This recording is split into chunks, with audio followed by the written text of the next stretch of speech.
Oh, anong meron? Mag-review ka na rin, be. May long quiz daw. Excuse me? Hindi ko kailangan mag-review. Stock knowledge lang. Wow, stock knowledge. Spell mo nga. Watch and learn. Okay, class! Ready na ba kayo sa long quiz? Sana madali lang. Bago tayo magsimula sa exam, isa lang ang rule ko. Bawal mangopya. Are we clear? Opo, yes, ma'am. po. Okay. Okay, let's start. Get one whole sheet of paper. Ma'am, 1 whole po ba?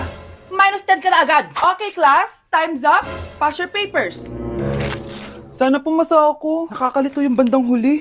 Ano kaya magiging score ko nito? Ikaw, Scarlett. Ako? Feel ko nga bagsak ako eh. Okay, class. Mag-a-announce na ako ng scores, okay? Hello, yun na. Cheska, 12/20. Munti ka na bumagsak. Miguel, 14/20. Pwede na. At Scarlett, perfect! Wow, paano nagawa ni Scarlett yun?